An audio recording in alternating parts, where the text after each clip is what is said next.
So moving ahead with the principle, once the animal has learned this effect, and when the animal bangs on that platform, the sensor will automatically stop the watch. And when the watch is stopped, the time will get displayed and how long the animal was there on the rod. So drugs which are known to alter the neuromuscular coordination, such as benzodiazepine derivatives, they will reduce the time of the animal to maintain itself on the rotarod. This was first investigated by Ruste et al. In 2003. The effect of the benzodiazepine was evaluated by him by using the rotarod. So now here is a picture of the rotarod. Whatever I was explaining to you, I was trying to you to imagine, now there it is in front of you. That rotarod. I was telling you that this rotarod has one rotating rod. Are you all observing the diagram? See, there is a central rod which I'm showing with a pointer, and this is a rotating rod. This rod is divided into various compartments by putting certain separators. So at a time, the entire rod gets divided into 6 compartments. At a time, you can put 1 mice in each compartment, and all 6 mice can be evaluated at one time. So when we are scientifically performing the experiment, we have 2 groups. One is untreated group and another is a treatment group. And every group, as per CPCSE guideline, should have minimum 6 animals. It is now allowing only 6 animals to be there included in the group. Now, if I start evaluating every animal at different time intervals, not necessarily their biological cycle may be same. So I want to evaluate all 6 animals under a similar condition, and that is possible with a rotarod. All 6 animals can be evaluated simultaneously on the rotarod. So this is called as a space disc, which is dividing our rod into 6 compartments. In every compartment, you can see the mouse can be put. This is a rod which is connected to a drive belt. It's like your bicycle where the gears are there and you can change the gear and you can change the speed of your bicycle. Same way, we can change these gears and we can change the speed of the rotating rod. At the same time, there is a speed adjustment knob is also provided. This animal you can see is fallen down. It's not able to maintain itself on the rotating rod. It has fallen down on these platforms. These platforms are connected with some sensors. So when it falls down, this platform taps down and it records the reading. Here you can see the animal was able to retain itself on the rod only for 37 seconds. So on every platform, there is a fall sensor, and when the animal falls on it, that sensor gets activated. The watch which is recording the period stops, and you get a display over here of how long the period of how long the animal had maintained itself on the rod. And that is termed as a latency to fall time. Yeah, the apparatus consists of in olden days, it used to be wooden. Now it is, if you see the recent, it is a metal rod, which is coated with a rubber with 3 centimeter diameter attached to a motor with a speed adjustable arrangement, which I already shown you. The rod is around 75 centimeter in the length. It's divided into the 6 compartments. You can see over here with a plastic disc, thereby allowing the simultaneous testing of 6 mice at one time. The rod is kept at a height of 50 centimeters. See, for a human being of height 5 to 6 feet, 50 centimeters is not a big height. But for a small, tiny mice, 50 centimeter height is a big height. Okay, so the rod is kept at a height of 50 centimeter above the tabletop in order to discourage the animal from jumping off the rotating rod. Because when he looks down and he thinks of jumping, for him the distance is too big and maybe there is a fear of getting hurt. And therefore animal will never attempt to fall or jump down from the rod. And therefore this distance has to be maintained. You cannot have a distance of 25 centimeter or a 10 centimeter or 15 centimeter. Animal will easily come down and will go to a safer place. So you have to maintain a distance of 50 centimeter. This by carrying out lot of validation on the instrument, they have come to this conclusion that this 50 centimeter distance is sufficient enough, which will not allow the animal after putting the animal on the rod to come down. So it will discourage the animal from jumping off the rotating rod. Only those animals. Now this is the important point. I will not just take some 6 animals and I will start my test. I have to screen down my animals because they are not inanimate thing. It's not like I take a hydrochloric acid and I take NOH because I want sodium chloride. I will not see whether that hydrochloric acid is of what grade, what purity. I'm sure that whenever I take a hydrochloric acid and combine it with sodium hydroxide, I get a sodium chloride. That because it's a chemical, it's a inanimate thing, and it has those properties which are going to remain with it. But when I carry out a biological experiment, I'm handling live animals accordingly. So even in the biological experiment also, I cannot select all the animals for my experiment. I have to grade my animals. How will I do that? Only those animals which will demonstrate me the ability to remain on the rotating rod for at least 1 minute will be used for the test. Those who fall down before 1 minute, I will eliminate from them from the study. I will not take them for my study. So when I go to begin my experiment, I will not select only 6 animals. I will go for a group of say 12 animals. All 12 animals I will put on the rod. I will see that how many animals are able to remain on the rod for a period of at least 1 minute. And I will separate them. And among those animals, I will select 6 animals or 12 animals as per my protocol for my study. Am I clear to this point? Yes, ma'am. Yeah. Yes, so once I qualify the animals that, okay, these animals who can retain themselves for 1 minute at least on the rod, because otherwise what will happen, those animals which are not able to retain themselves even for say 30 seconds will give me a false result, because they will fall down even if my drug is not having any effect. So I don't want such animals in my study which will give me false results, as I don't want such candidates in my classroom who are not attentive. So same way, I don't want the animals which are not retaining themselves on the rod for a period of 1 minute. And I will scrutinize those animals. I will take only those animals which are able to maintain themselves on the rod for a period of 1 minute. And I will divide them randomly. Now I will not be biased. I know all of them have a equal qualification. They are able to maintain on the rod for a period of 1 minute. And I will randomly select them and will divide them into 2 groups. So this is unbiased study. So I have divided them into a 2 group. I will decide this group will be a control group and another group will be a treatment group. Now, I being a researcher in pharmacology, I can tell you that this is not the only criteria. I will also see that whatever group I am forming, it doesn't have a much variation in the weight range. That means I will go for 50 to 20 gram weight range for the mice, and I will see the vehicle group which I'm selecting a 6 animal in a random manner falls in that weight range, 50 to 20. For a treatment, if I'm going, maybe I will again select 50 to 20 or a slight variation, maybe there 20 to 25. If I have another group left, I'll see that 20 to 25 group range are coming into this. I'll tell you why. Because the doses are administered on the basis of the weight. So I don't want much variation in the dose. When I will administer the dose, I will calculate the dose on the basis of a weight. I will suppose a dose for a diazepam is 1 milligram per kg per oral. My mouse weight is going to be say 20 milligram. Sorry, not milligram, 20 gram.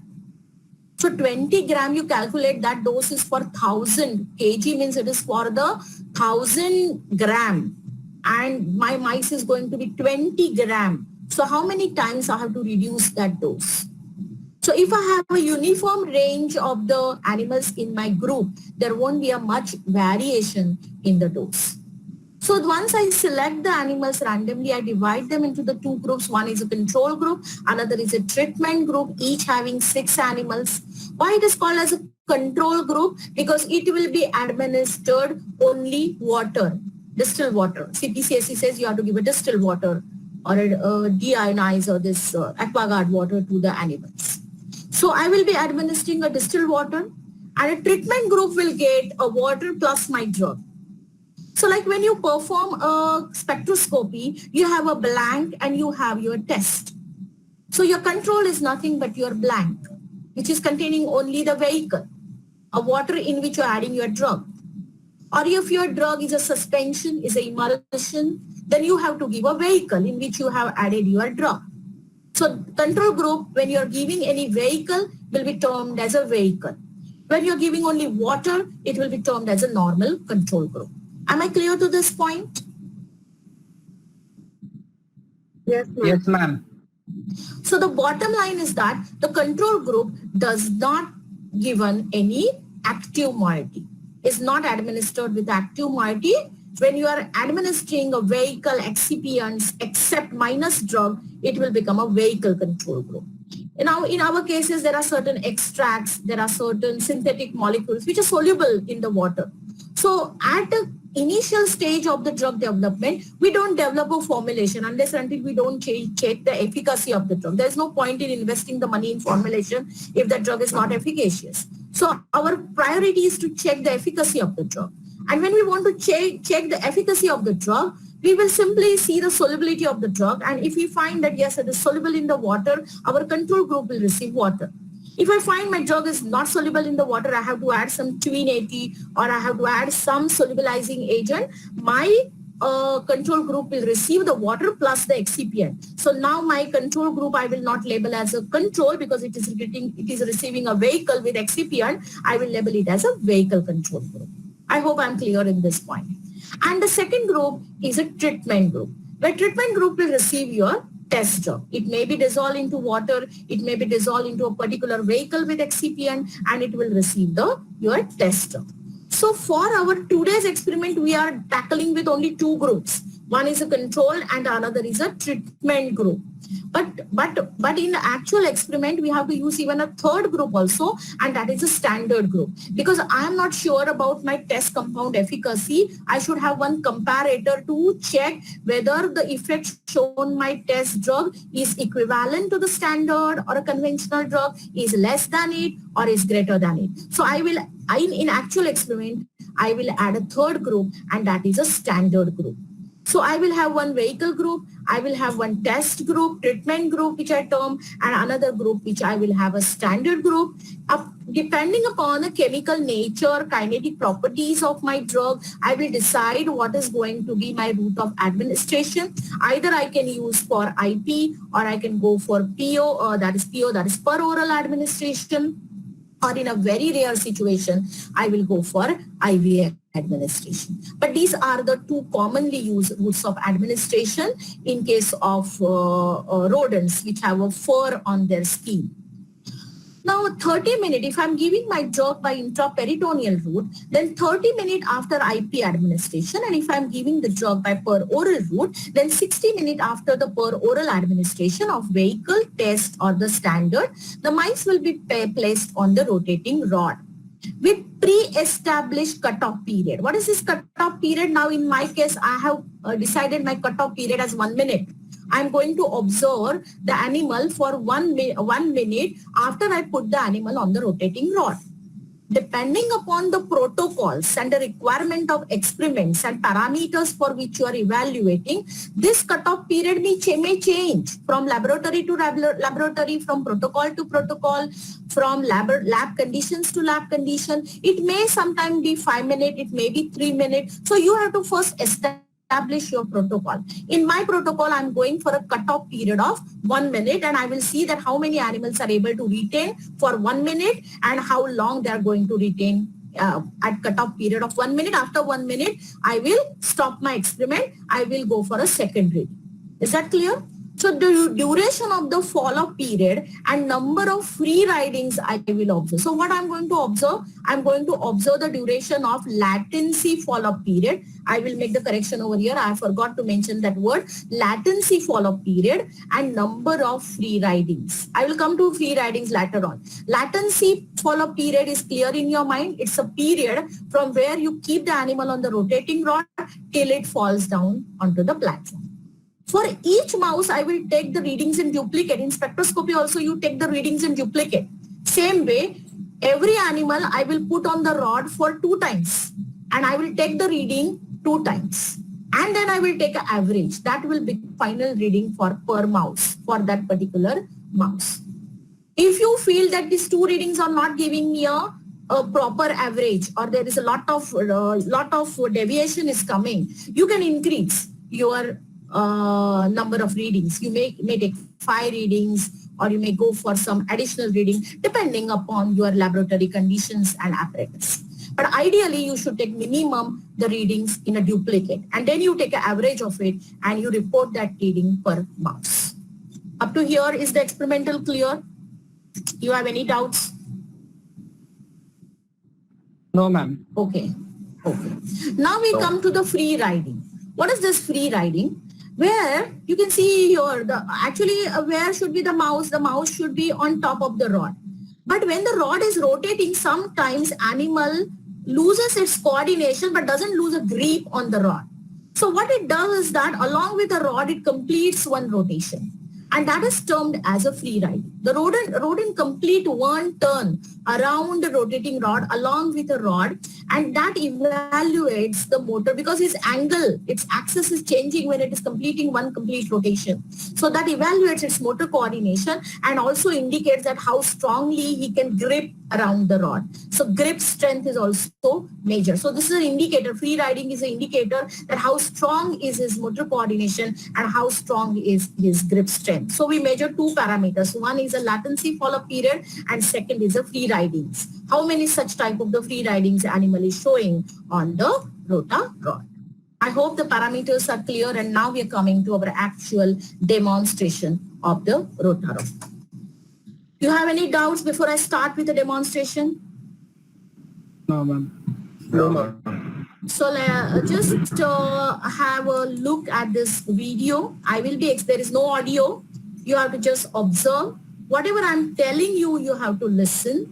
See, the arrow is moving towards introduction.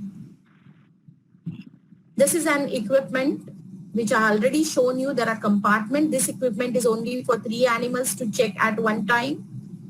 I have shown you the animal equipment disc, which has 6 animals which can be evaluated. This is the principle of the experiment.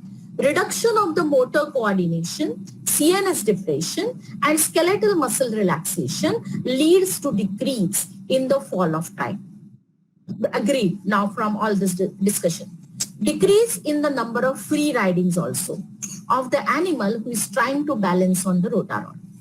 Thus, if there are lesser is a fall of time, and if there is a less number of free ridings, it will indicate that the administered drug has some CNS depressant or muscle relaxant effect. So now we will move on to the experiment. Here the animals are divided into the 2 groups containing in this experiment 5 animals that I cannot change because it's a video recording, but usually 6 animals that administer one group with one drug to be tested.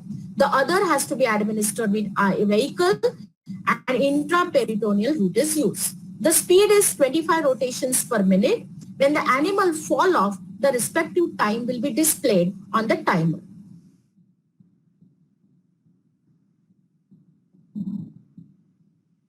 Now we will go to the experiment. You can see there are total 6 animals I have selected. I will use 3 animals per group. Animals will be divided into 2 groups and administer one group with drug to be tested. So I will now divide these animals. I will click on animals. I will select them randomly.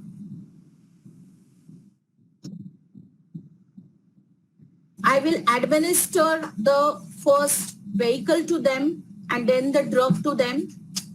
This video, there is another video inside where you can see the drug is getting administered intraperitoneally. So you will understand what is IP. Then the animals are divided into 2 groups. Vehicle containing 3, drug treated containing 3. We have to select first vehicle.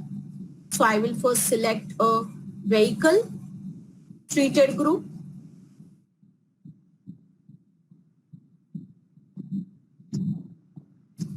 I will put them on the rotor rod. IP, so after 30 minutes of administration, I have put them on the rotor rod. All 3 mice are, you can see they are climbing on they are also rotating along with the rod. You can see their paw movement, their forelimb and hind limb movements, the movement of their tail.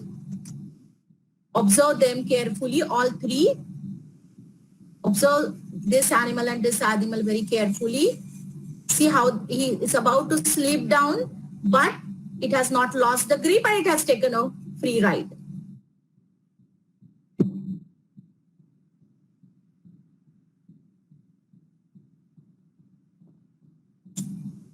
This is also trying. This fallen down, was not able. This is about to fall down. This has taken a free ride here. And this has also fallen down. The animal which fall down first, I'm keeping again to record the second reading. Here are the timings of each mouse I have recorded. This lasted for 55, this for 50, and this for 52 seconds. Now this I cannot change because it's already recorded. So I will write over here fall of time 52 for mouse 1, 50 for mouse 2, and for mouse 3 I will record as 55. I have seen the mouse 3 went for one free riding and mouse 1 for another one free riding. Now I will go for a test group. I will start my observation with tests. These are treated with diazepam, 1 milligram per kg. 30 minutes after administration, they are put on the rod. They are rotating.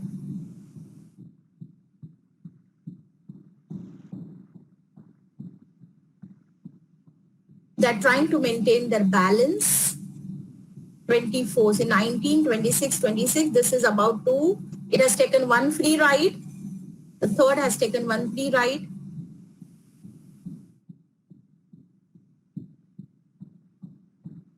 They are finding it difficult. This has fallen down 39. This has fallen down 44. This has fallen down 42. So you can note down this period over here, 42, 39, and this is 45.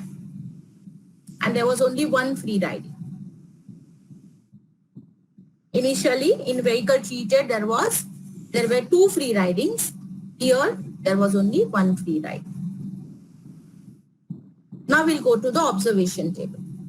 In observation table, you can see mouse number 1, I have recorded 52, 50, 55, got average reading. Free ridings only 1, so I got average reading.